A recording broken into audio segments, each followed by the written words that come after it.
إيه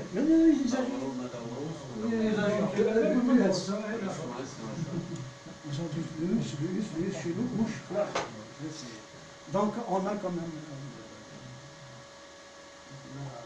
la prononciation de l'universel qui est toujours debout. Hein.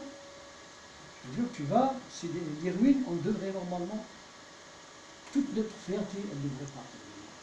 Pourquoi? C'est pour ça qu'on n'en parle pas de justement, tous ces vestiges. Pendant des années, à chaque fois je demande à quelqu'un, tu connais Apulé? Ah non, qui c'est? Ils ne savent pas qui c'est. C'est pour ça qu'en 2009-2010, j'ai décidé de rééditer toute l'œuvre d'Apulé. Je l'ai édité, il y a toujours des petits camps qui ont critiqué ça. Même il y en a un qui a dit, Saoud, il n'a même pas lu Apulé, il n'a même pas lu Landor, et pourtant il se permet de faire une préface. C'est vrai, j'ai fait une préface. Pourquoi, pareil, je ne l'ai pas lu, pourquoi? Il dit que, là, la couverture, tu l'as vu la couverture? C'est un âne un peu doré. Avec un effet doré un peu, jaune. C'est antiqué. Tu l'as acheté toi? C'est l'un des rares qui l'a acheté quand tu l'as eu au début.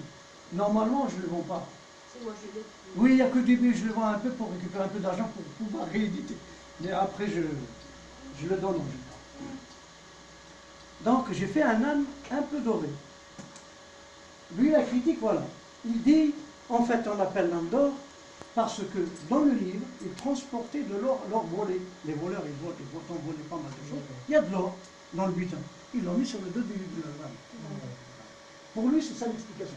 Alors qu'il y a eu des séminaires et des séminaire en Europe, en Amérique, pour expliquer pourquoi l'âne d'or. Et ils n'ont pas trouvé la réponse. Et celui-là, il arrive, par magie, il connaît la réponse. Eux, ils ne connaissent pas. Ils ont dit peut-être il a appelé l'âne d'or par rapport à Isis. Isis, son animal fétiche, c'est l'âne. Elle passe sur un âne. Ils ont dit ça comme ça. J'ai eu la chance une fois d'être en 2008. J'ai entendu ma mère parler, je lui ai parlé des races. Les nôtres, ils sont morts, ils ne font rien. Elle m'a dit, détrompe-toi. Elle m'a dit, ce qui leur est arrivé, c'est comme l'âne d'or, un âne mort. Je lui ai dit, attends, tu connais toi ça? Il m'a dit, c'est quoi? Là, tu connais Apulé? Il m'a dit, c'est qui? Elle ne sait pas qui c'est, mais elle connaît l'âne d'or, elle connaît l'expression, ils agissent comme des ânes d'or. Je lui ai dit, explique-moi ça. Elle m'a dit, imagine, un être humain qui veut dire beaucoup de choses, qui veut dire vraiment des choses. Il est muselé, ou il est dans l'incapacité de les dire, parce que il a été il est devenu un âne, il ne peut plus parler. Elle ne connaît pas le livre, elle ne sait rien. Et pourtant, elle te dit, voilà, c'était quelqu'un qui veut parler, qui veut dire des choses, des vérités, mais qui ne peut pas les dire par sa situation, par sa condition. Donc il est devenu un âne. Et voilà, voilà. C'est ça, là. Et moi je trouve ça, son explication, la seule que je trouve valable. Bien sûr. Elle connaît ni Apulé ni son livre, ni rien. Mais elle connaît l'expression. Les livres sont comme les endroits. Tu vois un peu? Ah, j'ai des questions à moi, c'est à moi de vous poser des questions. Je vous dis des choses. En 72-73, on avait une fille qui était avec nous. Elle allait souvent, elle pouvait quitter l'Algérie, elle pouvait se permettre d'aller en France et de revenir. Elle est partie, elle est venue à l'Académie d'Anvers, elle nous a ramené des documents du Tifinagh. Elle nous a dit, je vous ramène notre écriture. Je te jure, on était nombreux, tout le monde pleurait. On pleurait, on avait de la fierté, on a retrouvé une dignité grâce à ces lettres-là. On avait un alphabet à nous. Tu t'imagines, tu dois dire alphabet français, alphabet latin, alphabet grec, alphabet arabe. Donc tu n'as pas besoin de dire. Dis juste Tifinagh. On sait que c'est un nom. On n'a pas besoin de dire que c'est un alphabet. Dis Tifinagh, on sait de quoi il s'agit. Même ça, c'est une identité. On avait une certaine fierté et aujourd'hui, on veut nous enlever cette fierté. Non?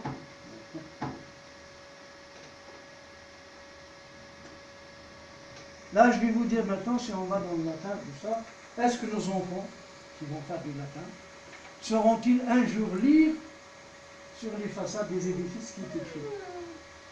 Est-ce qu'ils sauront lire si c'est écrit en Tifinagh? Si le Tifinagh reste juste une carte postale, on ne saura pas lire. C'est impossible. La deuxième question. Sortirons-nous un jour des constats? On est là à faire des constats.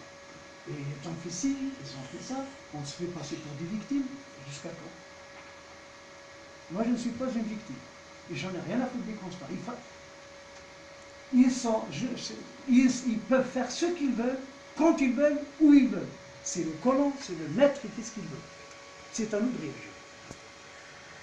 Donc, le disant, tu ne vas pas me dire, par exemple, quand je vois des gens qui disent il faut que la France paye les tortures qu'elle avait fait. Non, à la guerre comme à la guerre. Ils étaient en guerre, ils faisaient ce qu'ils voulaient parce que c'était les maîtres. Ils t'enlèvent tes terres, ils les donnent à quelqu'un d'autre. Tu ne vas pas parler. Tu ne vas pas C'est ça le but du colonialisme. Hein? C'est ça le but du colonialisme. Donc, alors ne disons pas, ne fais pas passer par la vie. Tu es un lâche. Et tu veux te faire passer pour une victime. C'est de la lâcheté tout simplement. Ils sont venus avec l'épée à la main. Ils t'ont massacré, ils t'ont enlevé ta femme, ta terre, ta soeur, ton père, tout.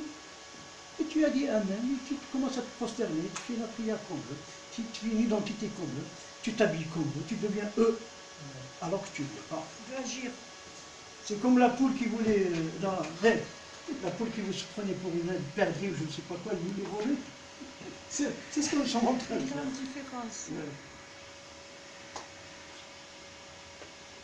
Il y a une autre question. Est-ce qu'un jour on saura, sortirons-nous un jour du mépris de soi? On se méprise soi-même. Je vais vous dire pourquoi je parle du mépris. Une fois j'étais à la radio, il y avait un qui était avec nous, on parlait, les babas ils n'ont jamais fait quoi que ce soit, ils n'ont jamais trouvé quoi que ce soit.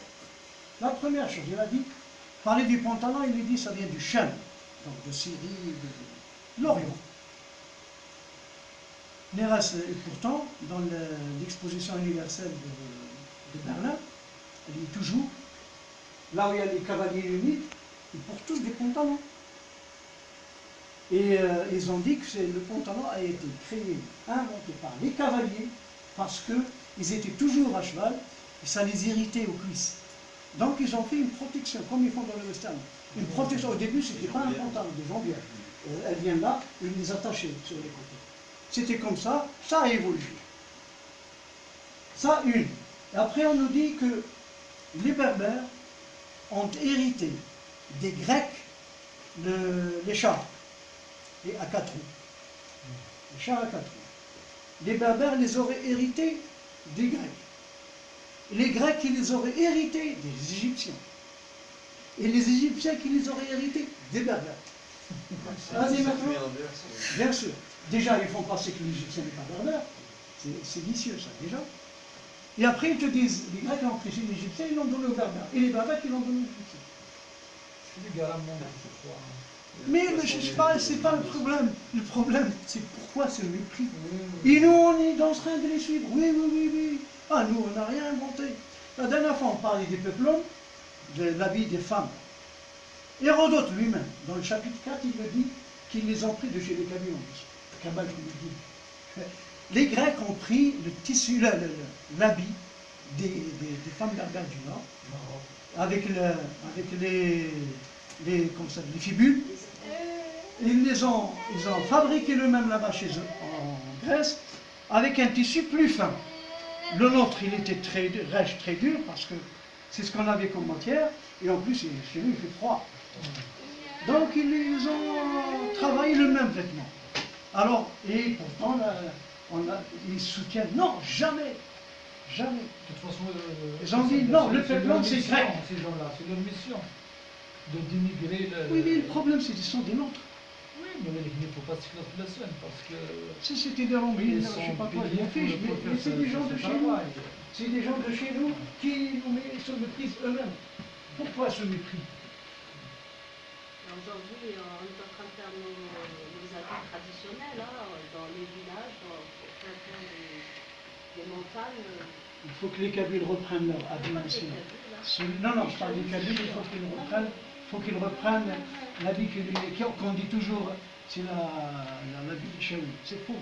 C'est l'habit berbère, ça. Il n'est pas à nous. C'est comme le drapeau de Poula Awrar de Bouchain, le jaune et noir. C'est pas le nôtre. C'est celui de Massini, ça, c'est celui de tout le monde. Et même Farhat, il me dit, vous nous avez eu, là, on ne nous a pas eu. On vous l'a gardé, prenez-le. Et vous ne faites pas des animations culturelles pour sortir la tradition, la beauté, la tradition? Si, elle est à côté de toi, la spécialiste. Une là et une là, tu as deux grandes. Celle-là, c'est la vie elle-même. Ça fait vivre, ça fait vivre. C'est la vie. Elle est vivante, cette femme. On le fait. Si on le fait maintenant, on va en parler tout à l'heure. Et une quatrième question. Sommes-nous un peuple qui ne sait que trahir? Oui, Moi je dirais oui. Je te jure, à chaque fois qu'on lit, ah oui, trahir, tel a trahi, tel a trahi, tel a trahi. Avant on donnait des noms, tel a trahi Julien, tel a trahi Massimo, tel a trahi plein, tel a trahi. Des noms. La tradition est universelle. Non, mais attends, non, mais chez nous c'est la spécialité. Et après ils nous disent, après le jour du Kahina, ce n'est plus un qui l'a trahi. Tous les hommes l'ont trahi. C'est normal, parce qu'ils ont trouvé la religion musulmane à leur avantage. Elle donne tout aux hommes, rien aux femmes. Ils l'ont pris. Tout simplement. Si on n'avait pas trahi à l'époque, on ne serait pas là. Là, en plus, après, sommes-nous condamnés au fatalisme et à la soumission. La rêve, Inch'Allah. Non, mais c'est vrai. C'est vrai, ça. Tu dis ce que tu veux. La rêve. Ça, c'est le fatalisme. Inch'Allah, on se soumet, Dieu il décidera. Je te jure, on est resté là, on ne veut pas bouger. C'est la réalité. La dernière question. Allons-nous continuer à singer l'autre et de nous vêtir d'un habit qui ne nous sied même pas? Pourquoi j'ai dit ça? Parce que moi j'ai vécu en Arabie. J'ai vécu en Arabie, j'étais 13 ans en Arabie. Enfin en Arabie, tout le Moyen-Orient. J'ai représenté là-bas la francophonie, j'ai tourné bien là-bas. Il y avait pendant la décennie noire en Algérie, il y avait un professeur qui s'est sauvé, qui était condamné à mort à Blida. Il s'est sauvé.